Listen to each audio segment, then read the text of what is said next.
voz masculina e feminina, e ele falou para ela: o estado de saúde desse atleta aí é gravíssimo, tem que ver como é que ele vai reagir as primeiras horas após o trauma. Se ele sobreviver essa primeira noite, acho que a chance dele de viver aumenta muito. Quando a informação entrou, processou, meu olho foi, abriu na hora, né? Eles tomaram um susto comigo, né? E foram falar comigo aí, ó: fica tranquilo, eu não sei se você sabe, mas você teve um acidente, né? E passa bem. Eu ainda olhei para o lado assim: passa bem? Eu sabia que eu estava nas trevas, né? Mas despertei naquela UTI, aquela equipe médica lá, dando todo o atendimento, né? E quando eu olhei para baixo, tinha um volume compatível à minha perna. E eu acho que eles tentaram, como eles não sabiam se eu tinha um grau de consciência do acidente, eles fizeram um rolo com umas toalhas para simular que a perna estivesse lá. Quando eu comecei a mexer com a mão lentamente, eu fui botar a mão e vi que não era a perna, né? Eram as toalhas, aquilo era uma fraude, né? E eu sabia que eu tinha perdido a perna, né? Eles aqui não sabiam. Aí eu comecei a palpar o resto, tinha uma espécie de um curativo grande, um fraldão na região central. Aí me deu um desespero, porque imagina só, o hélice cortou a minha coxa esse tanto aqui no alto, era um pouquinho maior, né? Cortou a perna de cá, onde é que passou o hélice, né? Eu estava entubado, não podia falar, eu apontava para baixo, a perna está aí, eu falei, outra coisa, gente, foram momentos de desespero. E eu constatar que eu fui salvo pela roupa de borracha, né? Mas eu fui salvo mesmo pelo Unimed de Vitória. Olha, o Dr. Márcio, que está aqui, né, era diretor do hospital, e olha, comandou uma equipe brilhante, um assédio da imprensa enorme. O prefeito de Vitória passou a noite lá, os amigos do Brasil inteiro, deu uma mídia grande, Dr. Marcos Saleme, né, e olha, uma equipe brilhante mesmo, que, poxa, dedicaram horas preciosas que salvaram a minha vida. Eu numa luta intensa por viver, até que mais tarde eu fui removido para o Hospital Albert Einstein, em São Paulo, onde passei mais um período, mas nesse período foram 10 cirurgias, sempre tomando anestesia geral, né, para conter um quadro de infecção e necrose na minha perna. Isso também gerou uma outra pneumonia aguda, ou seja, era uma luta intensa por viver, mas a mídia repercutia como se eu estivesse reagindo muito bem. Na verdade, acho que nem estava, mas isso gerou uma cobrança até, né? E eu alternava dois tipos de espírito. Um espírito muito bom, de querer lutar pela vida a qualquer custo. Comecei a desenvolver um outro espírito um pouco mais negativo, né? Uma reação à minha própria condição, que eu entendi que eu estava ficando um aleijado, um deficiente, né? Eu vivia do meu corpo como atleta olímpico, eu aceitar a partir dali, né, ser um deficiente, gerou uma revolta muito grande. Então lá em São Paulo surgiu uma psicóloga, uma moça muito capaz, inteligente, boa de conversa e tal, mas gente, não era fácil provar para mim que eu seria feliz a partir dali.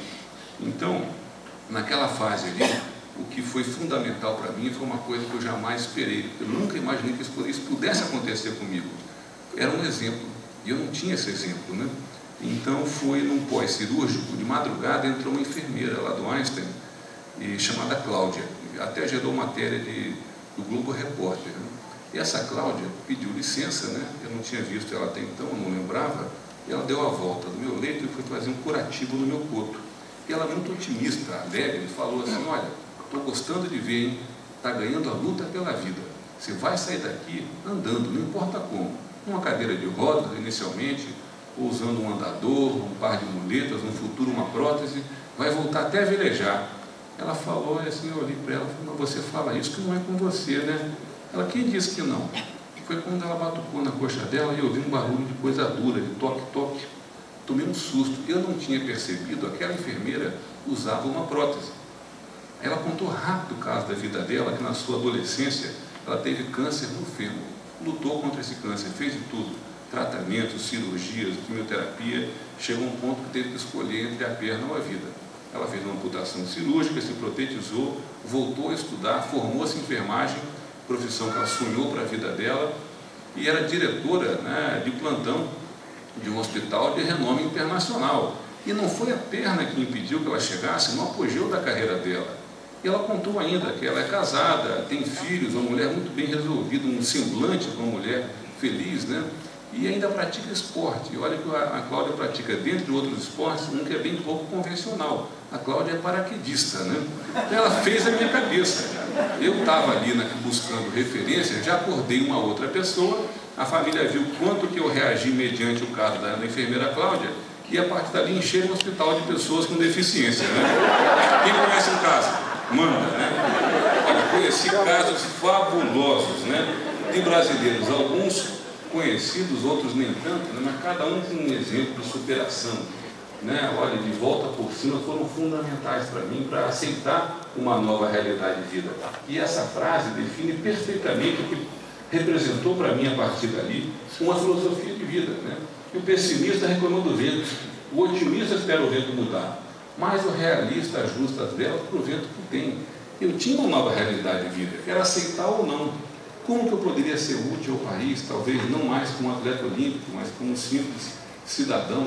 Então foi essa dificuldade de mais tarde eu voltar a Niterói, a reencontrar o mar, a minha filha mais velha, que eu tinha vergonha que ela me visse no hospital até então da forma que eu estava, mas o carinho que eu recebi da minha família, da minha esposa que está aqui, Renata, da minha mãe que já foi, dos meus irmãos, de todos aqueles que ajudaram muito nessa trajetória, onde eu devo realmente muito ao Unimed, porque foi quem salvou a minha vida, quem gerou a oportunidade que eu pudesse continuar a partir dali.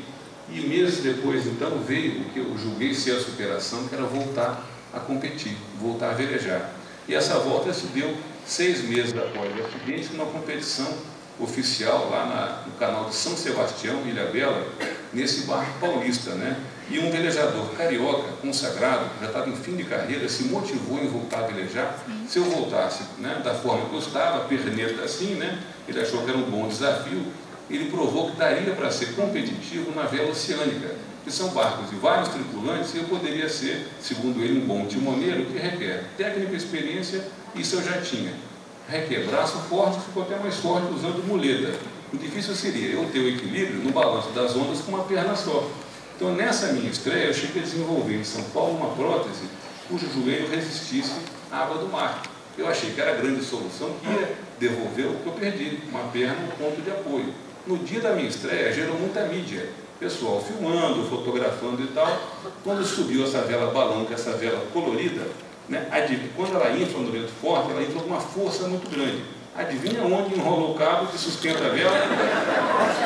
Na minha perna. É um negócio que é duro, é metálico, e o pé parece um gancho. O cabo enrolou ali, quando a vela inflou, arrancou a minha perna.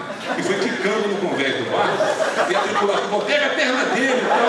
Gente, que vergonha aquele dia, né? Eu vendo a minha perna indo embora ali. Aquele dia eu constatei, pelo menos, né, para mim, a prótese não servia, porque não servia para velejar, porque tudo enrolava nela. Então eu tinha que aprender a velejar da forma que eu estou. Então era criar uma nova técnica, melhorar muito o meu equilíbrio, usar a gravidade em meu favor, não ficar só escalando o barco, né? E com isso voltar a competir, e os resultados vieram.